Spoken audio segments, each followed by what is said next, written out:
ውድ የአሳፍ ቲዩብ ተከታታዮች እንኳን ደህና ቆያችሁ።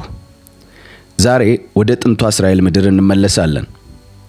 በዛ ዘመን የእስራኤላውያን ከነገስታት በፊት የነበረውን ዘመን ትተን የእስራኤል ሕዝብ እንደ አሕዛብ ያለ ንጉስ እንዲያነግስላቸው ነብዩ ሳሙኤልን በጠየቁት ጊዜ በእግዚአብሔር የተቀባውን የመጀመሪያ የሆነውን የእስራኤልን ንጉስ ታሪክ እንመለከታለን። ስሙ ንጉስ ሳኦል ይባላል። ሳኦል በመጀመሪያ ላይ የፍጹም ትሁት መሪ ምሳሌ ነበር። ረጅም፣ ቆንጆ፣ በወኔ የተሞላና በእግዚአብሔር መንፈስ የተቀባ ነበር። ሳኦል እስራኤልን በአስደናቂ ድሎች መርቷል፣ ከጠላቶቿም አድኗል። ነገር ግን ይህ ሁሉ ትሕትናው፣ ታላቅነቱ የዘለቀው ለጥቂት ጊዜ ነበር። ምክንያቱም በስልጣን ማማ ላይ ሲወጣ ትዕቢት፣ አለመታዘዝና ቅናት ልቡን ቀስ በቀስ ወረሱት። ይህም ንጉስ ሳኦል ውድቀት አስከትሎበታል። በዚህም ምክንያት እግዚአብሔር ንግስናውን ከሳኦል ቀዶ ልበ አምላክ ለሆነው የአባቱን በጎች ሲጠብቅ ለነበረው ለዳዊት ሰጠው።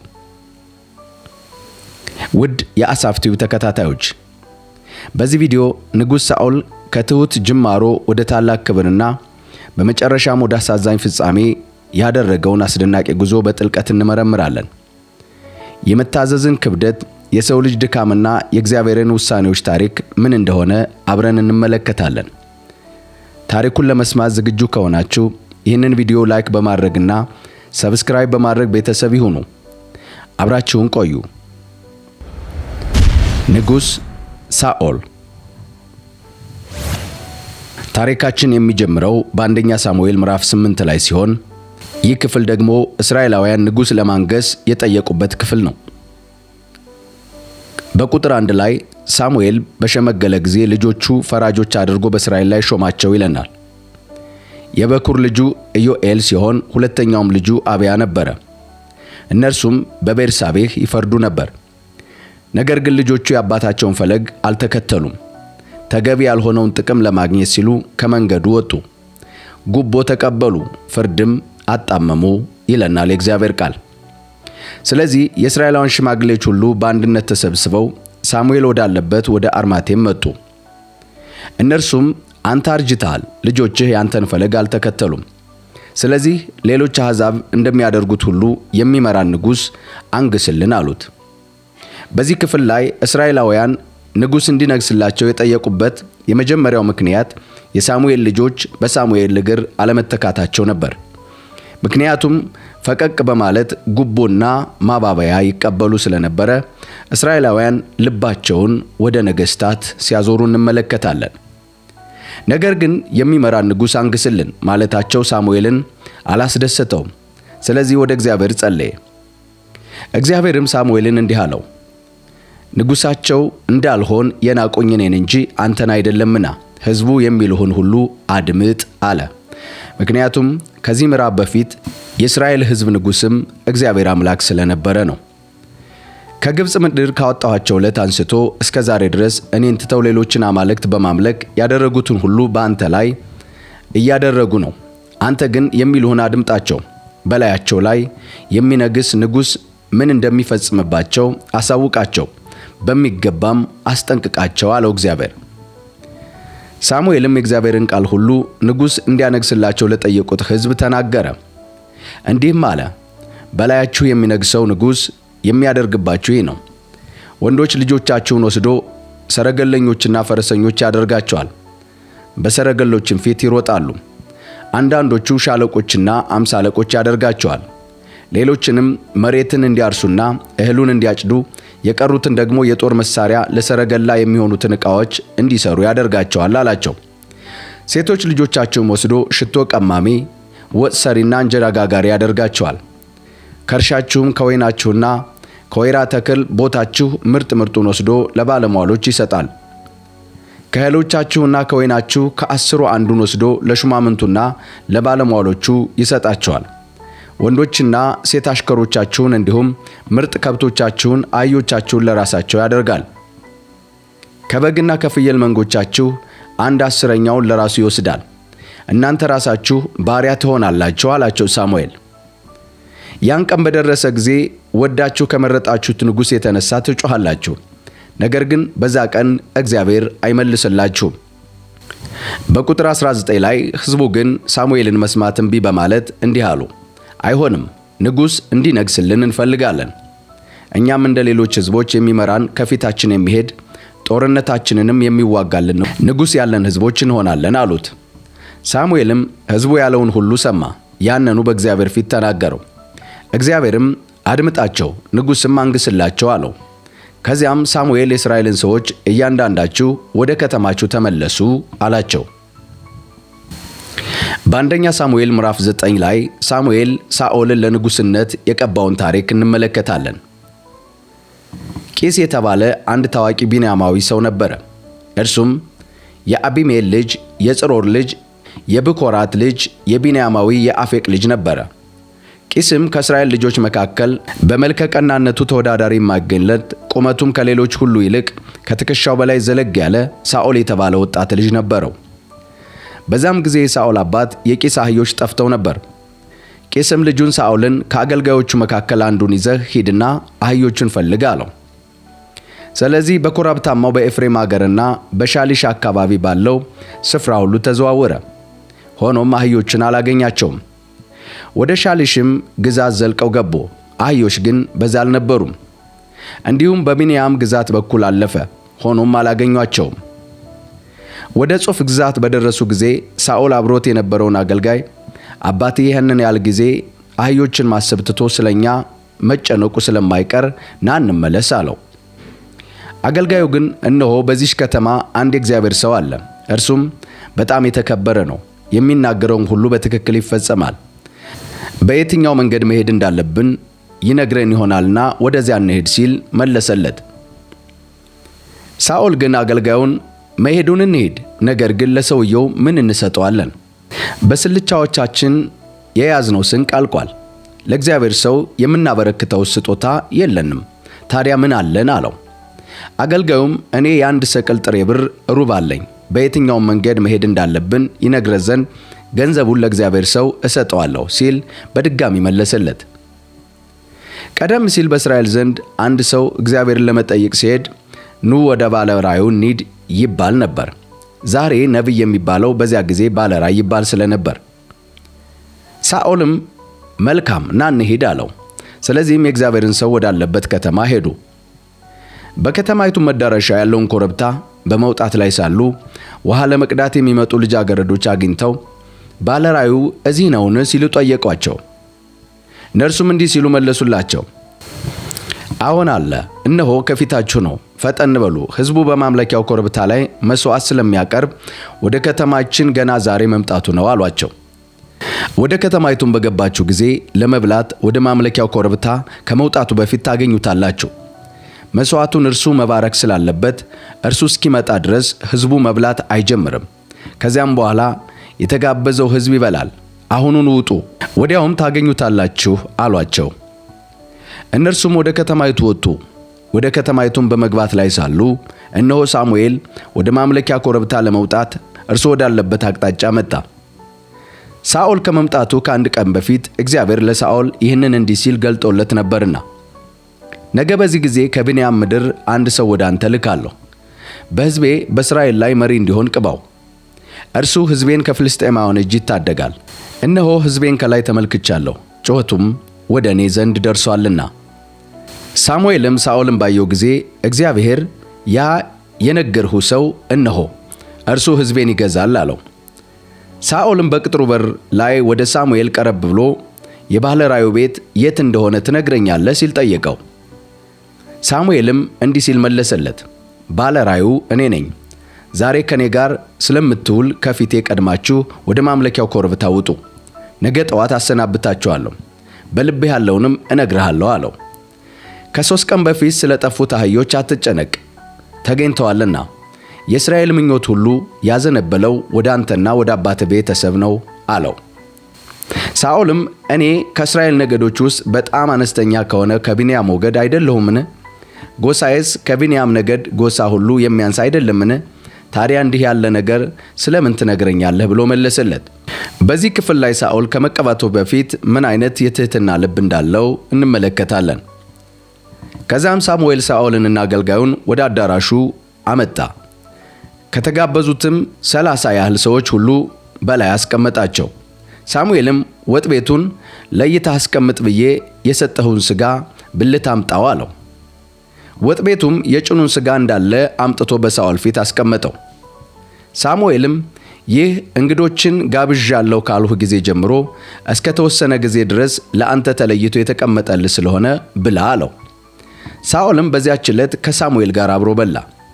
ከማምለኪያው ኮረብታ ወደ ከተማይቱም ከወረዱ በኋላ ሳሙኤል በቤቱ ሰገነት ላይ ከሳኦል ጋር ተነጋገረ። በማለዳ ተነሱ። ሳሙኤል ሳኦልን ከሰገነት ላይ ጠርቶ ላሰናብትህ ስለሆነ ተዘጋጅ አለው። ሳኦልም ተዘጋጅቶ እንዳበቃ ከሳሙኤል ጋር ተያይዘው ወደ ውጭ ወጡ።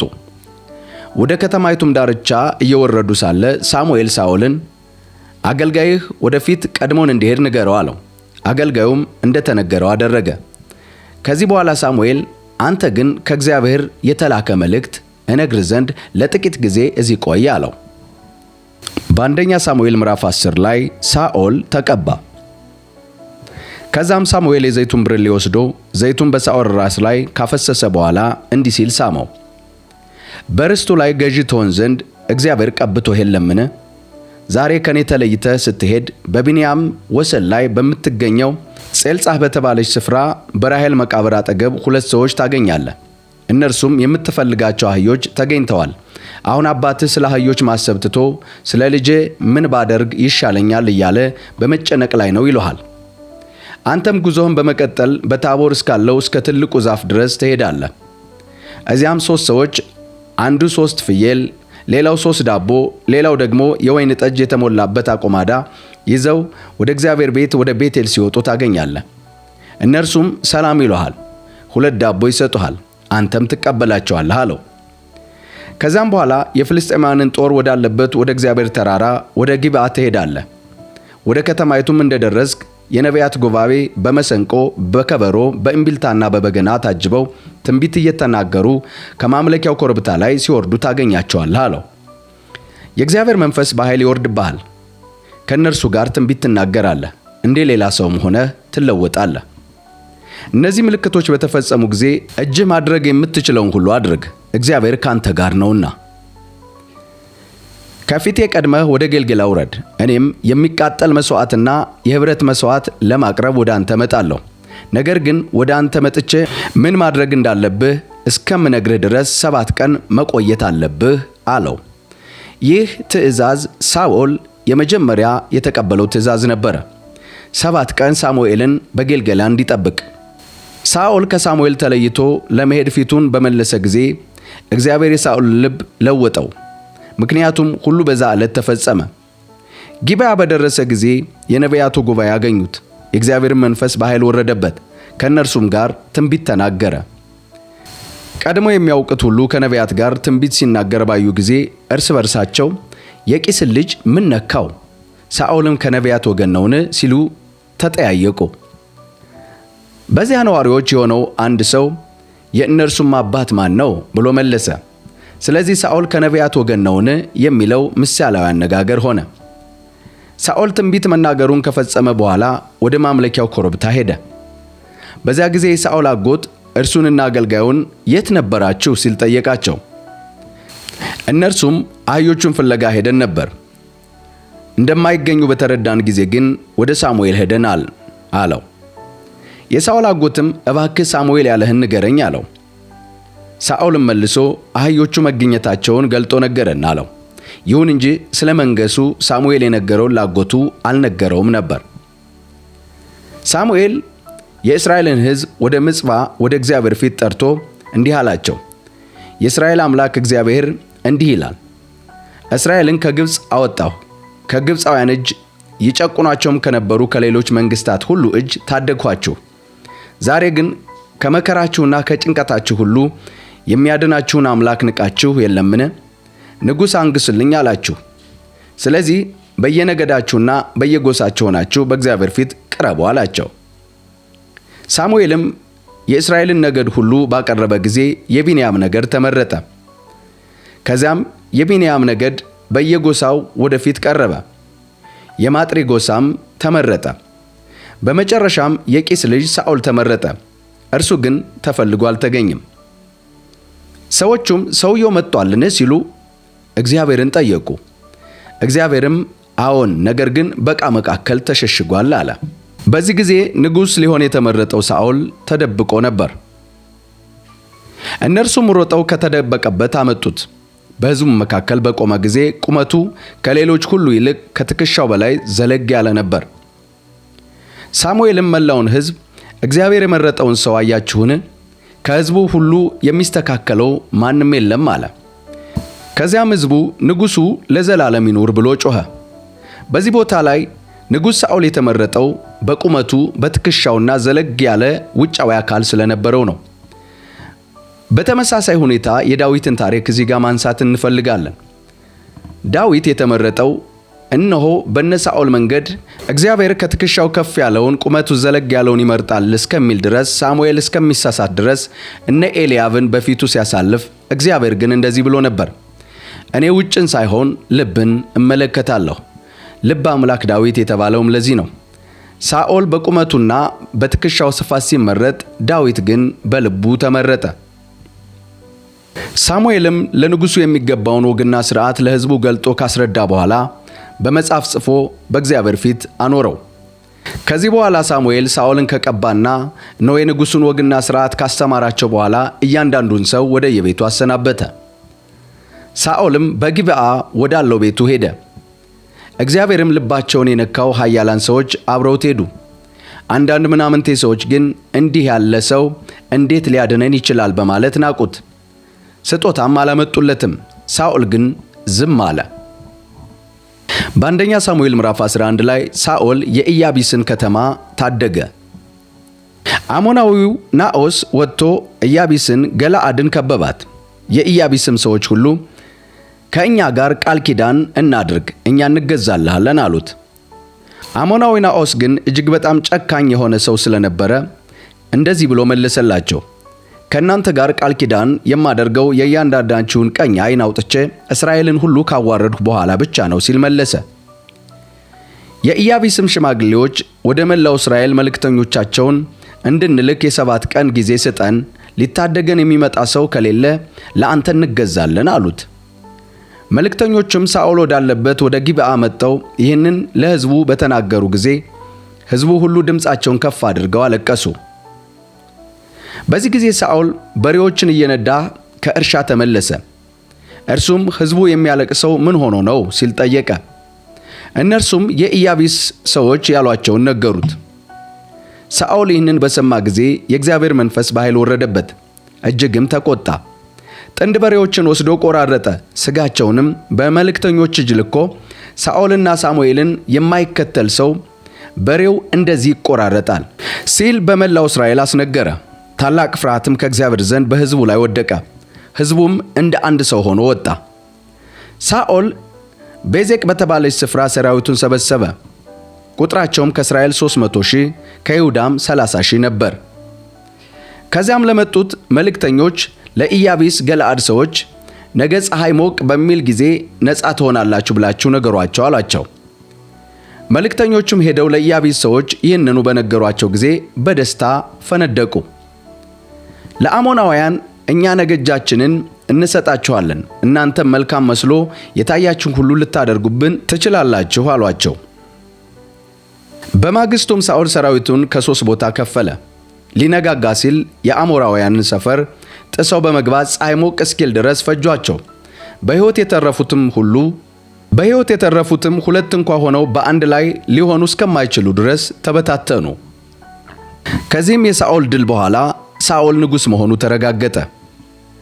ሕዝቡ ሳኦል እንዴት ሊገዛን ይችላል ያሉ እነማን ነበሩ? እነዚህን ሰዎች እንገድላቸው ዘንድ አምጧቸው አሉ። ሳኦል ግን ይህ ዕለት እግዚአብሔር እስራኤላውያን የታደገበት ቀን ስለሆነ በዛሬው ዕለት ማንም ሰው አይገደልም አለ። በዛም ሳሙኤል ሕዝቡን ኑና ወደ ጌልገላ እንሂድ፣ ንግሥናውን እናጽና አለ። ሕዝቡም ሁሉ ወደ ጌልገላ ሄደ። የሳኦልንም ንግሥና በእግዚአብሔር ፊት አጸና። በዚያም ሕዝቡ የኅብረት መሥዋዕት በእግዚአብሔር ፊት አቀረበ።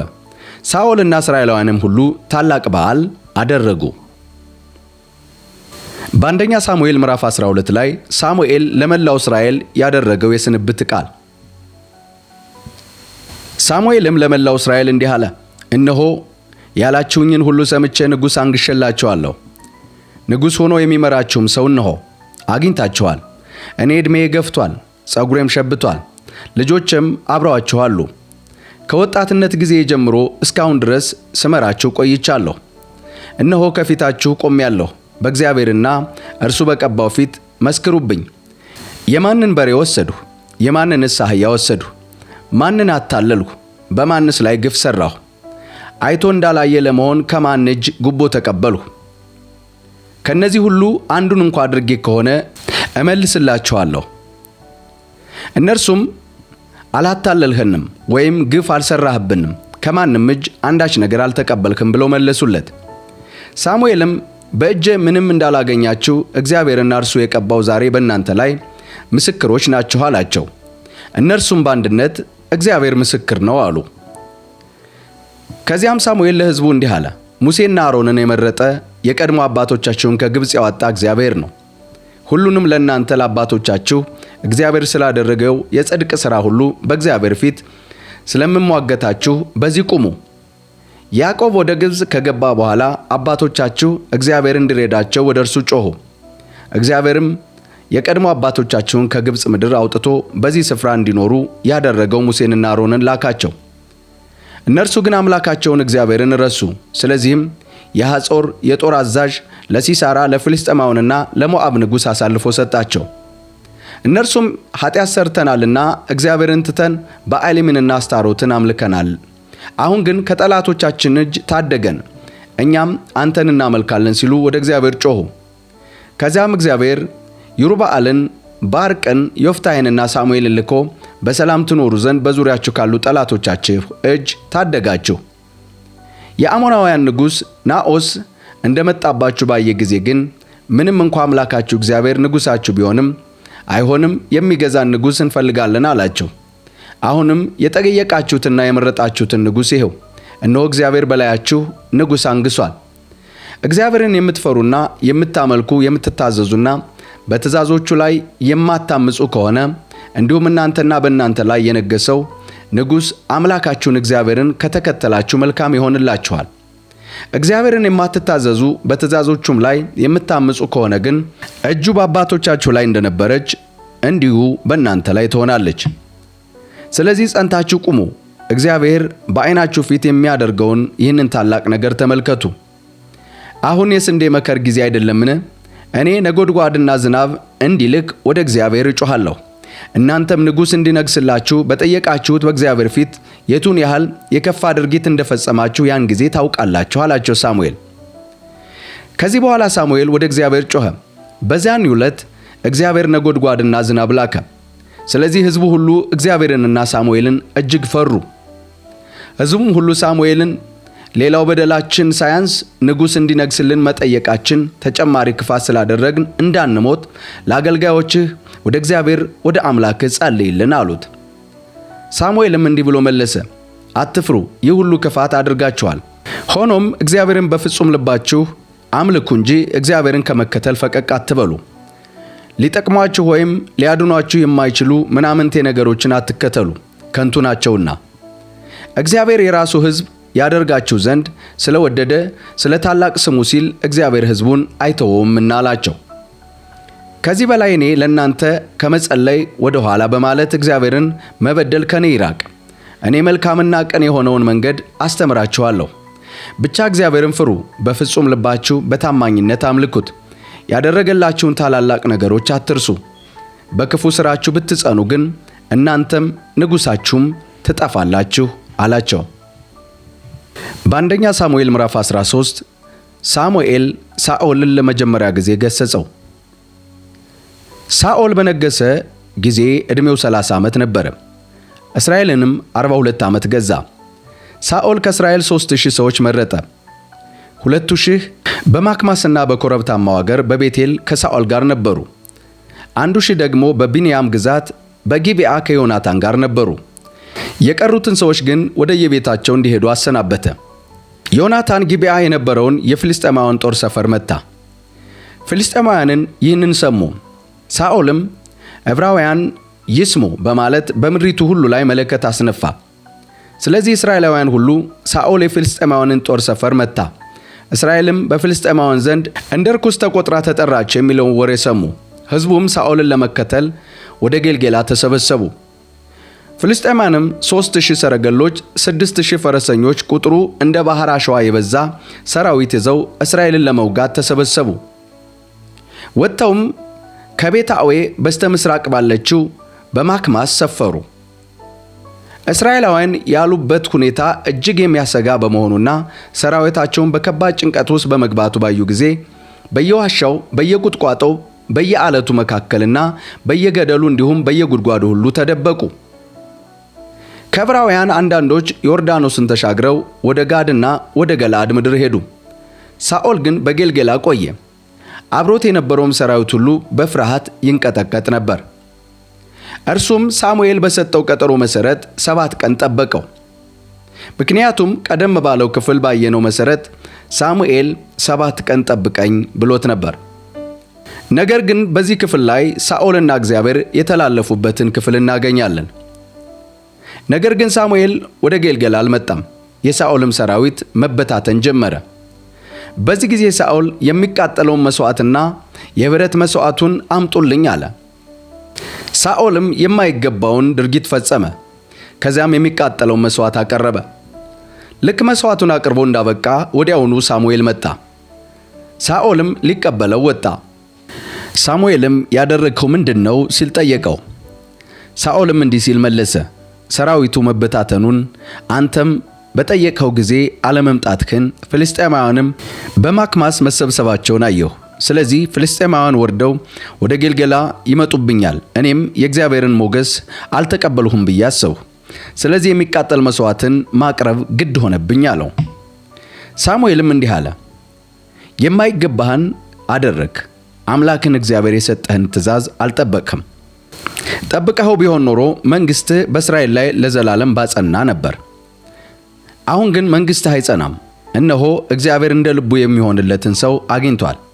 አንተ የእግዚአብሔርን ትእዛዝ ባለመጠበቅህ እርሱ የሕዝቡ መሪ አድርጎ መርጦታል አለው። ከዚያም በኋላ ሳሙኤል ከጌልጌላ ተነስቶ በቢንያም ግዛት ወዳለው ወደ ጊብዓ ሄደ። ሳኦልም አብረውት የነበሩት ሰዎች ቆጠራቸው፣ ብዛታቸውም 600 ያህል ነበረ። ከቁጥር 16 ጀምሮ እስራኤላውያን ያለ ጦር መሳሪያ የነበሩበትን ታሪክ እንመለከታለን። ፍልስጤማውያን በማክማስ ሰፍረው በነበሩ ጊዜ ሳኦል፣ ልጁ ዮናታን፣ አብረውትም የነበሩት ሰዎች በቢንያም ግዛት በምትገኘው በጊብዓ ነበሩ።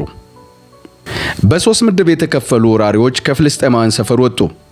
አንዱ ምድብ በሶጋል ግዛት ወደሚገኘው ወደ ኦፍራ ቀና፣ ሌላው ወደ ቤት ሆሮን፣ ሶስተኛውም ደግሞ በምድረ በዳው ትይዩ ካለው በስፖይም ሸለቆ ቁልቁል ወደሚወስደው ድንበር ዞረ። ፍልስጤማውያንም ዕብራውያንን ሰይፍ ወይም ጦር ለራሳቸው አይሰሩም ብለው ስለነበር በመላው የእስራኤል ምድር ብረት ቀጥቃጭ አልተገኘም። ስለዚህ እስራኤላውያን ሁሉ ማረሻውንና ዶማውን ለማሾል ጠገራውንና ማጭዳቸውን ለማሳል ወደ ፍልስጤማውያን ይወርዱ ነበር። ማረሻና ዶማ ለማሾል የሚከፈለው ዋጋ 2/3 ሰቅል ሲሆን መንሽና ጠገራ እንዲሁም የበሬ መንጃ ለማሾል ደግሞ 1/3 ሰቅል ነበረ። ስለዚህ ጦርነቱ በተደረገበት ዕለት ከሳኦልና ከልጁ ከዮናታን በስተቀር አብረውት ከነበሩት ወታደሮች መካከል ሰይፍ ወይም ጦር የያዘ አንድም ሰው አልነበረም። ምክንያቱም ባለፉት ዘመናት ፍልስጤማውያን እስራኤላውያን የጦር መሳሪያ እንዳይኖራቸው አድርገዋቸው ነበርና። ዮናታን በፍልስጤማውያን ላይ አደጋ መጣሉ። በዚያን ጊዜ አንድ የፍልስጤማውያን ጭፍራ ወደ ማክማስ መተላለፊያ ወጥቶ ነበር። በአንደኛ ሳሙኤል ምዕራፍ 14 ላይ ቁጥር 1 ላይ እንደዚህ ይለናል። አንድ ቀን የሳኦል ልጅ ዮናታን ወጣት ጋሻ ጃግሬውን ና በሌላ በኩል ወዳለው የፍልስጤማውያን ጦር ሰፈር እንሻገር አለው። ይህን ግን ለአባቱ አልነገረውም ነበር። ሳኦልም በጊብዓ ዳርቻ ሜጌዶን በተባለው ስፍራ ከአንድ የሮማን ዛፍ ስር ሰፍሮ ነበር። 600 ያህል ሰዎችም አብረውት ነበሩ። ኤፉድ ለብስ የነበረው ማኪያ በመካከላቸው ነበር። እርሱም በሴሎ የእግዚአብሔር ካህን የነበረው የኤሊ ልጅ የፊንሐስ ልጅ የኢክያቦድ ወንድም የአኪጦብ ልጅ ነበር። ዮናታን አለመኖሩ ግን ያወቀ ሰው አልነበረም። ዮናታን ወደ ፍልስጤማውያን ጦር ሰፈር ለመሻገር በፈለገበት መተላለፊያ ግራና ቀኝ አንዱ ቦጼዝ ሌላኛው ሴኔ የተባለ ሁለት ሾጣጣ ዓለቶች ነበሩ። አንዱ ዓለት በስተሰሜን በኩል በማክማስ አንጻር፣ ሌላኛው ደግሞ በስተደቡብ በኩል በጊብዓ አንጻር ይገኙ ነበር። ዮናታን ወጣት ጋሻ ጃግሬውን ና ወደ እነዚያ ሸለፈታሞች ጦር ሰፈር እንሻገር፣ ምናልባት እግዚአብሔር ይዋጋልን ይሆናል፣ በብዙም ሆነ በጥቂት ለማዳን እግዚአብሔርን የሚያግደው የለምና አለው። ወጣቱ ጋሻ ጃግሬ በልብ ያሰብኸውን ሁሉ አድርግ፣ ወደ ኋላም አትበል፣ እኔም በሙሉ ልብ ካንተ ጋር ነኝ አለው። የሚገርም መጣመር፣ የሚገርም አንድነት። ድል የሚገኘው በአንድነት እንደሆነ የምንማርበት አስደናቂ ክፍል። ዮናታንም እንዲህ አለው፣ እንግዲያውስ ና ወደ ሰዎች እንሻገር እንታያቸው አለው። እነርሱም ወደ እናንተ እስከምንመጣ እዚያ ጠብቁን ካሉ ባለንበት ሆነን እንጠብቃቸዋለን፣ ወደ እነርሱም አንወጣም። ነገር ግን ወደኛ ውጡ ካሉን እግዚአብሔር እነርሱን በእጃችን አሳልፎ የሰጠን ለመሆኑ ምልክቱ ይህ ስለሆነ ወደ እነርሱ እንውጣ ተባባሉ። ሁለቱም ለፍልስጤማውያን ጭፍራ በታዩ ጊዜ ፍልስጤማውያን እነሆ ዕብራውያን ከተደበቁበት ጉድጓዶች እየወጡ ነው አሉ። ምክንያቱም በዚህ ክፍል ላይ ሁሉም እስራኤላውያን የፈሩበት ጊዜ ስለነበር ነው። የፍልስጤማውያን ጦር ሰፈር ሰዎች ኑ ወደኛ ውጡ፣ አንድ ነገር እናሳያችሁ ሲሉ በዮናታንና በጋሻ ጃግሬው ላይ ጮሁባቸው። ስለዚህ ዮናታን ጋሻ ጃግሬውን ተከትለኝ ውጣ፣ እግዚአብሔር በእስራኤላውያን እጅ አሳልፎ ሰጥቷቸዋልና አለው። ዮናታን በእጁና በእግሩ ተፍጨርጭሮ ጋሻ ጃግሬውን በማስከተል ወጣ። ፍልስጤማውያንም በዮናታን እጅ ወደቁ። ጋሻ ጃግሬውም ከበስተኋላው እየተከተለ ገደላቸው። ዮናታንና ጋሻ ጃግሬው በመጀመሪያ ቀን ባደረጉት ግድያ አንድ ጥማድ በምታክል የእርሻ ቦታ ላይ 20 ያህል ሰዎች ገደሉ። በቁጥር 15 ጀምሮ የፍልስጤማውያንን መሸነፍ ታሪክ እናገኛለን። በሰፈር በእርሻ ላይም በሕዝብ ሁሉ መካከል ሽብር ሆነ። ከተማ ጠባቂዎች፣ አደጋ ጣዮች ሁሉ ተንቀጠቀጡ፣ ምድሪቱም ተናወጠች። ሽብሩ ከእግዚአብሔር ዘንድ የተላከ ነበርና። በቢንያም ግዛት በጊብዓ የሚኖረው የሳኦል ዘቦች የፍልስጤም ሰራዊት በየአቅጣጫው መበታተኑን አዩ። ሳኦልም አብረውት የነበሩትን ሰዎች እስኪ ሰራዊትን ቁጠሩ፣ ማን ከዚህ እንደሄደ እዩ አላቸው። ይህን ባደረጉ ጊዜ ዮናታንና ጋሻ ጃግሬው በዛ አልነበሩም። ሳኦል ማኪያን የእግዚአብሔርን ታቦት ወደዚህ አምጣ አለው። በዚህ ጊዜ ታቦቱም በእስራኤል ዘንድ ነበርና። ሳኦል ለካህኑ በመናገር ላይ ሳለ በፍልስጤማውያን ሰፈር ሁሉ ሁካታ እየጨመረ ሄደ። ስለዚህ ሳኦል ካህኑን እጅህን መልስ አለው። ከዛም ሳኦልና ሰዎቹ ተሰብስበው ወደ ውጊያ ሄዱ። እነርሱም ፍልስጤማውያን እርስ በርሳቸው በሰይፋቸው እየተጨፋጨፉ በታላቅ ትርምስ ላይ ሆነው አገኟቸው። እነዚያ ቀድሞ ከፍልስጤማውያን ጎን ተሰልፈው የነበሩትና አብረዋቸውም ወደ ሰፈራቸው የወጡ ዕብራውያን ከሳኦልና ከዮናታን ጋር ወደ ነበሩት እስራኤላውያን ገቡ። በኮረብታማው የኤፍሬም አገር ሸሽተው የነበሩት እስራኤላውያን ሁሉ ፍልስጤማውያኑ በመሸሽ ላይ መሆናቸውን በሰሙ ጊዜ አጥብቀው በመከታተል አሳደዷቸው። በዚያን ቀን እግዚአብሔር እስራኤልን ታደገ፣ ጦርነቱም ከቤታዌ ዘልቆ ሄደ። በቁጥር 24 ጀምሮ ዮናታን አባቱ ያስማለውን መሐላ የጣሰበትና ማር የበላበትን ታሪክ እናገኛለን። ንጉሥ ሳኦልም ዛሬ ጠላቶችን ከመበቀሌ በፊት እስከ ማታ ድረስ እህል የሚበላ ሰው የተረገመ ይሁን ብሎ ሕዝቡን አምሎ ስለነበር በዛ ዕለት የእስራኤላውያን ሰዎች ተጨንቀው ዋሉ። ስለዚህም ከሕዝቡ አንድም እህል የቀመሰ አልነበረም። ሰራዊቱ ሁሉ ወደ ጫካ ሲሄድ ማር በመሬት ላይ ይታይ ነበር። ሕዝቡም ወደ ጫካው በገባ ጊዜ የማሩ ወለላ እየተንጠባጠበ መውረዱን አየ። ሆኖም መሐላውን ፈርቶ ስለነበር እጁን ወደ አፉ የዘረጋ ማንም አልነበረም። ነገር ግን ዮናታን አባቱ ሕዝቡን በመሐላ ማሰሩን አልሰማም ነበር። ስለዚህ በእጁ የያዘውን ዘንግ በማሩ ወለላ ውስጥ በማስገባት እጁን ወደ አፉ አደረገ፣ ዓይኑም በራ። ከዛም አንድ ወታደር አባትህ ሰራዊቱን ዛሬ እህል የሚቀምስ ማናቸውም ሰው የተረገመ ይሁን በማለት በጽኑ መሐላ አስሯል፣ ሰው ሁሉ የደከመውን በዚሁ ምክንያት ነው አለው። ዮናታንም እንዲህ አለ፣ አባቴ በምድሪቱ ላይ ችግር ፈጥሯል።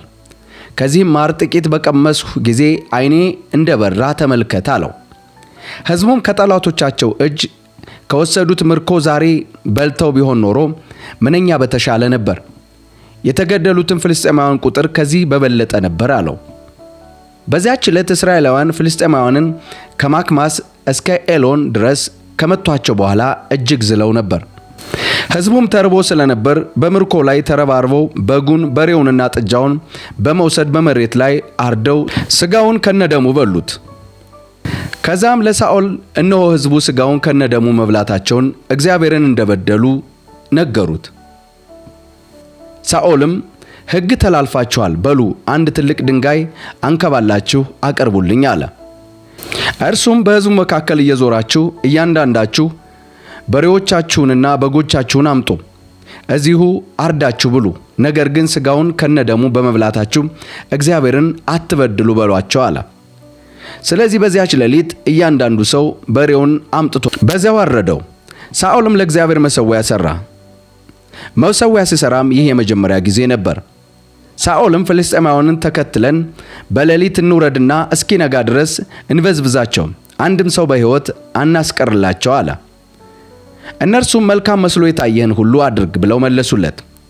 ካህኑ ግን እዚሁ እግዚአብሔርን እንጠይቅ አለ።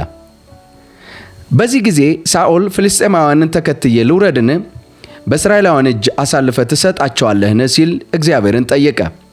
ነገር ግን እግዚአብሔር በዚያች ቀን አልመለሰለትም። ስለዚህ ሳኦል እንዲህ አለ፣ የሰራዊቱ መሪዎች ሁላችሁ ወደዚህ ቅረቡ፣ ዛሬ ምን ኃጢአት እንደተሰራ እንወቅ አለ። ምክንያቱም ንጉሥ ሳኦል ልጁ ዮናታን ማር መብላቱን አያውቅም ነበር። እስራኤልን የታደገ ሕያው እግዚአብሔርን አለ ሳኦል፣ አድራጊው ልጄ ዮናታን እንኳ ቢሆን መሞት አለበት። ነገር ግን ከሕዝቡ መካከል የመለሰለት አንድም አልነበረም። ሳኦልም እስራኤላውያንን ሁሉ እናንተ በዚህ በኩል ቁሙ፣ እኔና ልጄ ዮናታን ደግሞ በዚህ በኩል እንቆማለን አላቸው። ሰዎቹም መልካም መስሎ የታየህን አድርግ ብለው መለሱለት። ከዚያ በኋላ ሳኦል ትክክለኛውን መልስ ስጠኝ ሲል ወደ እስራኤል አምላክ ወደ እግዚአብሔር ጸለየ። ዕጣውም በሳኦልና በዮናታን ላይ ወደቀ፣ ሕዝቡም ነፃ ሆነ። ሳኦልም በእኔና በልጄ በዮናታን መካከል ዕጣ ጣሉ አላቸው። ዕጣውም በዮናታን ላይ ወደቀ። ከዚያም ሳኦል ዮናታንን እስቲ ያደረግኸውን ንገረኝ አለው። ዮናታንም በዘንጌ ጫፍ ጥቂት ማር ቀምሻለሁ፣ እነሆ ለመሞት ዝግጁ ነኝ አለው። ሳኦልም ዮናታንን አንተ ካልተገደልህ እግዚአብሔር ይፍረድብኝ፣ የከፋም ነገር ያምጣብኝ አለ። ሕዝቡ ግን ሳኦልን ለእስራኤል ይህን ታላቅ ድል ያስገኘ ዮናታን መሞት አይገባውም፣ አይደረግም። ዛሬ ይህንን ያደረገው በእግዚአብሔር እርዳታ ስለሆነ ሕያው እግዚአብሔርን ከራስ ጠጉሩ አንዲት እንኳ መሬት ላይ አትወድቅም አሉት። ስለዚህ ሰዎቹ ዮናታንን ታደጉት፣ እርሱም ከመሞት ዳነ። ሳኦልም ፍልስጤማውያንን ከማሳደድ ተመለሰ፣ እነርሱም ወደ አገራቸው ተመለሱ። ሳኦል በእስራኤል ላይ በትረ መንግሥትን ከጨበጠ በኋላ በዙሪያ ያሉትን ጠላቶቻቸውን ማለትም ሞዓብን፣ አሞናውያንን፣ ኤዶምን፣ የሱባን ነገሥታትና ፍልስጤማውያንን ወጋቸው። በሄደበትም ሁሉ ድል ይነሳ ነበር። በጀግንነት ተዋግቶ አማሌቃውያንን አሸነፈ። እስራኤላውያንም ይዘርፏቸው ከነበሩት እጅ ታደጋቸው። የሳኦል ወንዶች ልጆች ዮናታን፣ የስዊ ሚልኬሳ ነበሩ። ሴቶች ልጆችም ትልቋ ሜሮብ፣ ትንሿ ሜልኮል ይባሉ ነበር። የሳኦል ሚስት አኪናሆም የምትባል የአኪማስ ልጅ ነበረች። የሰራዊቱም አዛዥ አቤኔር የሚባል ያጎቱ የኔር ልጅ ነበር። ሳኦልም አባቱ ቂስና የአቤኔር አባት ኔር ሁለቱም የአቢኤል ልጆች ነበሩ። በሳኦል ዘመን ሁሉ ከፍልስጤማውያን ጋር ከባድ ጦርነት ነበረ። ስለዚህ ሳኦል ብርቱ ወይም ጀግና ሰው ባየ ቁጥር ወደ ራሱ ወስዶ እንዲያገለግለው ያደርግ ነበር። በአንደኛ ሳሙኤል ምዕራፍ 15 እግዚአብሔር የሳኦልን ንጉሥነት ናቀ። ሳሙኤል ሳኦልን እንዲህ አለው፣ በሕዝቡ በእስራኤል ላይ ቀብቼ እንዳነግሥህ እግዚአብሔር የላከኝ እኔን ነው። ስለዚህ ከእግዚአብሔር የመጣውን መልእክት አድምጥ። የሠራዊት ጌታ እግዚአብሔር እንዲህ ይላል፣ እስራኤል ከግብፅ በወጣ ጊዜ አማሌቃውያን በመንገድ ላይ ስለተቃወሙት እቀጣቸዋለሁ። አሁንም ሂድ፣ አማሌቃውያንን ውጋ፣ ያላቸውንም ሁሉ ፈጽመህ አጥፋ። አንድም አታስቀር። ወንዱንና ሴቱን፣ ልጆቹንና ሕፃናቱን፣ የቀንድ ከብቱንና በጉን፣ ግመሉንና አህያውን ግደል። ስለዚህ ሳኦል ሰዎችን ጥላኤሊም በተባለ ቦታ ሰብስቦ ቆጠራቸው። እነርሱም 200,000 እግረኞች ወታደሮችና ከይሁዳም 10,000 ሰዎች ነበሩ። ሳኦል ወደ አማሌቅ ከተማ ሄዶ በአንዲት ሸለቆ ውስጥ አደፈጠ። እርሱም ቄናውያን ከእርሱ ጋር እንዳላጠፋቸው ከአማሌቃውያን ራቁ ተለዩም፣ እስራኤላውያን ከግብፅ ምድር በወጡ ጊዜ ቸርነት አድርጋችሁላቸዋልና አላቸው። ስለዚህ ቄናውያን ከአማሌቃውያን ተለዩ። በዚያም ሳኦል አማሌቃውያንን ከኤውላጥ አንስቶ በምስራቅ ግብፅ እስካለው እስከ ሱር ድረስ ወጋቸው። የአማሌቃውያንን ንጉሥ አጋግን ከነ ሕይወቱ ማረከው። ሕዝቡ ሁሉ በሰይፍ ስለት ፈጽሞ አጠፋቸው።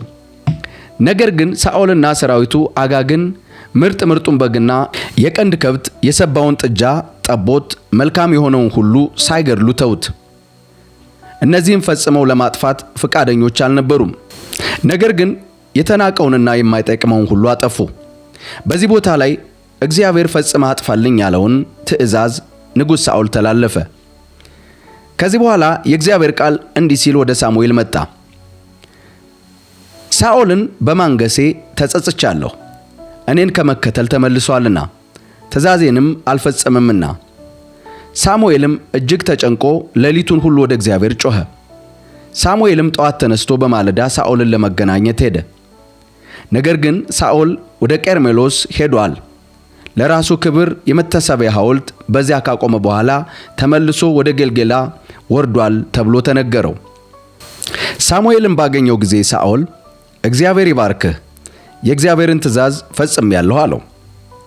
ሳሙኤል ግን ታዲያ ይህ በጆሮዬ የምሰማው የበጎች ጩኸትና የበሬዎች ግሳት ምንድነው ሲል ጠየቀው። ሳኦልም ሰራዊቱ ከአማሌቃውያን ማርከው ያመጧቸው ናቸው፣ ምርጦቹን በጎችና በሬዎች ለእግዚአብሔር ለአምላክ መስዋዕት እንዲሆኑ ሳይገደሉ እንዲተዋቸው አዘዝኩ፣ የቀሩትን ግን በሙሉ አጥፍተናል ብሎ መለሰለት። ሳሙኤልም ሳኦልን ስማ፣ ትናንትና ማታ እግዚአብሔር የነገረኝን ልንገርህ አለው። ሳኦልም ንገረኝ ሲል መለሰለት። ሳሙኤልም እንዲህ አለው፣ በዓይነ ፊት ታናሽ የነበርህ ብትሆንም የእስራኤል ነገዶች መሪ ሆነህ የለምን? እግዚአብሔርም በእስራኤል ላይ ቀብቶ አንግሶሃል። እግዚአብሔርም ሄደህ እነዚያን ኃጢአተኞች አማሌቃውያንን ፈጽመህ አጥፋ፣ ጨርሰህ እስክታጠፋቸው ድረስ ውጋቸው ብሎ ልኮህ ነበር። ታዲያ እግዚአብሔርን ለምን አልታዘዝክም? ለምርኮስ ተስገብግበህ በእግዚአብሔር ፊት ክፉ የሆነውን ነገር ለምን አደረግ? ሳኦልም መልሶ እንዲህ አለው፣ እግዚአብሔርን ታዝዣለሁ፣ እግዚአብሔር በላከኝ መሠረት ሄጃለሁ፣ አማሌቃውያንን በሙሉ አጥፍቻለሁ፣ ንጉሣቸውንም አጋግን አምጥቼዋለሁ አለው። ሰራዊቱ ግን ከምርኮው ለእግዚአብሔር ከተለዩት መካከል ምርጡን በግና በሬ በጌልጌላ ለአምላክ ለእግዚአብሔር ይሰዉ ዘንድ ወስደዋል አለው። ሳሙኤልም እንዲህ አለ፣ ለእግዚአብሔር ቃል በመታዘዝ ደስ የሚለውን ያህል እግዚአብሔር በሚቃጠል ቁርባንና መስዋዕት ደስ ይለዋልን? እነሆ መታዘዝ ከመስዋዕት ማዳመጥም ከአውራ በግ ስብ ይበልጣል አለው። አመጽ እንደ ጥንቆላ ያለ ኃጢአት፣ እልከኝነት እንደ ጣዖት አምልኮ ያለ ክፉ ነገር ነው። አንተ የእግዚአብሔርን ቃል ስለናቅህ እርሱም ንጉሥ እንዳትሆን ንቆሃል አለው። ከዚያም ሳኦል ሳሙኤልን እንዲህ አለው፣ ኃጢአት ሰርቻለሁ፣ የእግዚአብሔርን ትእዛዝና ያንተን መመሪያ ጥሻለሁ። ሕዝቡንም ፈርቼ ስለነበር የጠየቁኝን ታዝዣለሁ። አሁንም ኃጢአቴን ይቅር እንድትለኝ ለእግዚአብሔር እሰግድ ዘንድ አብረኸኝ እንድትመለስ እለምንሃለሁ አለው። ሳሙኤል ግን ከአንተ ጋር አልመለስም፣ አንተ የእግዚአብሔርን ቃል ንቀሃል፣ እግዚአብሔርን በእስራኤል ላይ ንጉሥ እንዳትሆን ንቆሃል አለው። ሳሙኤል ለመሄድ ዘወር ባለ ጊዜ ሳኦል የልብሱን ጫፍ ያዘ፣ ተቀደደም። ሳሙኤልም እንዲህ አለው፣ እግዚአብሔር የእስራኤልን መንግሥት ዛሬ ካንተ ቀድቶታል፣ ካንተ ለሚሻልም ለጎረቤት አሳልፎ ሰጥቶታል አለው። የእስራኤል ክብር የሆነው እግዚአብሔር አይዋሽም አይጸጸትምም፣ እርሱ ይጸጸት ዘንድ ሰው አይደለምና። ሳኦልም መልሶ ኃጢአት ሰርቻለሁ፣ ነገር ግን በሕዝብ አለቆች ፊትና በእስራኤል ፊት አክብረኝ፣ ለአምላክ ለእግዚአብሔር እሰግድ ዘንድ እባክህ አብረኸኝ ተመለስ አለው። ስለዚህ ሳሙኤል አብሮት ተመለሰ፣ ሳኦልም ለእግዚአብሔር ሰገደ። ከዛም ሳሙኤል የአማሌቃውያንን ንጉሥ አጋግን አምጡልኝ አለ። አጋግም በውኑ ሞት እንዲህ መራራ ነውን? በማለት እየተንቀጠቀጠ መጣ። ሳሙኤልም አጋግን ሰይፍህ ሴቶችን ልጅ አልባ እንዳደረገቻቸው እናት በሴቶች መካከል ልጅ አልባ ትሆናለች ሲል አጋግን ጌልጌላ ላይ በእግዚአብሔር ፊት ቆራረጠው። ከዚያም ሳሙኤል ወደ አርማቴም ሄደ። ሳኦል ግን ወደ ቤቱ ጊብዓ መጣ። ሳሙኤልም ለሳኦል ቢያለቅስለትም እንኳ እስከ ሞተበት ዕለት ቀን ድረስ ዳግመኛ ሊያየው አልሄደም። እግዚአብሔርም ሳኦልን በእስራኤል ላይ በማንገሱ ተጸጸተ። እግዚአብሔር አምላክም እንደ ልቤ የሚለውን ዳዊትን በእስራኤል ላይ አነገሰው። ከዚህ በኋላ ሳኦል ከዳዊት ጋር ወደ ግጭት ገባ። የግጭቱ መንስኤዎችም የዳዊት መቀባት ነበር። የሳኦል ንግስና ከተወገደ በኋላ ሳሙኤል አዲሱን ንጉሥ የእሴይን ልጅ የሆነውን ዳዊትን እንዲቀባ ተላከ። እግዚአብሔርም ዳዊትን የመረጠው በውጫዊ ቁመና ሳይሆን እግዚአብሔር ግን ልብን ያያልና በማለት ነበር። በመቀጠልም ንጉሥ ሳኦል ከዳዊት ጋር ፉክክርና ጭንቀት ውስጥ ሲገባ እንመለከታለን። ዳዊት መጀመሪያ ወደ ሳኦል ቤተ መንግሥት የመጣው በክፉ መንፈስ ተይዞ የነበረውን ሳኦልን ለማጽናናት እንደ በገና ተጫዋች ነበር። ዳዊት ጎልያድን ድል ካደረገ በኋላ ሕዝቡ ለዳዊት 10,000 ለሳኦል ደግሞ 1,000 እያሉ ዘመሩለት። ይህ ንጽጽር የሳኦልን ከባድ ቅናትና የጥርጣሬ ስሜት ቀሰቀሰ። ይህም ዳዊትን በተደጋጋሚ ለመግደል እንዲሞክር አደረገው። እየቀጠለ ሲሄድም የመጨረሻው አሳዛኝ የንጉሥ ሳኦል ድርጊት እንመለከታለን። በመጨረሻም የሳኦል እብደት እየጨመረ ሄደ። ዳዊትን ስለረዱት የኖብ ካህናት በሙሉ እንዲጨፈጨፉ አዘዘ። ከዚህም በኋላ ዳዊትን ያለማቋረጥ ሳኦል ቢያሳድደውም ሳኦል 2 ጊዜ በዳዊት እጅ ወድቆ ነበር። ነገር ግን ዳዊት ለተቀባው ንጉሥ ያለውን ከፍተኛ ክብር በማሳየት የሳኦልን ሕይወት 2 ጊዜ ታድገውታል። ይህ በእግዚአብሔር ተቀብቶ የነበረው የእስራኤል የመጀመሪያ ንጉሥ የሆነው ሳኦል መጨረሻ አሳዛኝ ታሪኩን እንመለከታለን። ይህም የከፋና አሳዛኝ የመጨረሻ ታሪክ ንጉሥ ሳኦል ከመናፍስት ጠሪ ጋር መመካከሩ ነው። በመጨረሻው ተስፋ መቁረጥ ውስጥ ሳሙኤል ከሞተ በኋላና እግዚአብሔርን መልስ ከመከልከሉ ተከትሎ ሳኦል እርሱ በሚያስተዳድረው ምድር ጠንቋዮች በሕይወት እንዳይኖሩ ሕግ አውጥቶ የነበረ ቢሆንም ራሱ የጣለውን ሕግ ጥሶ ወደ አይን ዶር መናፍስት ጠሪ ሄደ።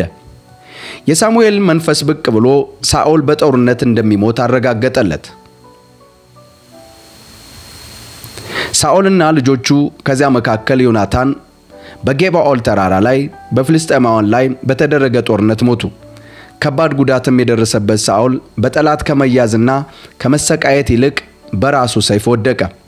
ከዚህ በኋላ ሳኦል ቀደም ብሎ የረዳቸው የአቤሽ ገላድ ሰዎች የሳኦልንና የልጆቹን አስከሬን በድፍረት አምጥተው በክብር ቀበሩ። ሳኦልም እግዚአብሔርን ቢተላለፍም ሕጉን ቢጥስም የተቀበረው በክብርና በጀግንነት አቀባበር ነበር። በመጨረሻም ንጉሥ ዳዊት ራሱ ለሳኦልና ለልጁ የዮናታን እነሆ የሐዘንን ጉርጉሮ አሙሾላቸዋል፣ የጀግንነትን ሙዳሴ አበርክቶላቸዋል። ውድ የአሳፍ ቲዩብ ተከታታዮች እስከዚህ ሰዓት ድረስ አብራችሁን እየተማራችሁና እያደመጣችሁ ስለቆያችሁ እግዚአብሔር ይባርካችሁ እያልነ የሳኦል ታሪክ ለኛ ትልቅ ትምህርት ይሰጠናል። የሕይወታችንን መጨረሻ የሚወስነው ውስጣዊ ማንነታችንና ለእግዚአብሔር ያለን ታማኝነት እንደሆነ በዛሬው ታሪክ ተምረናል።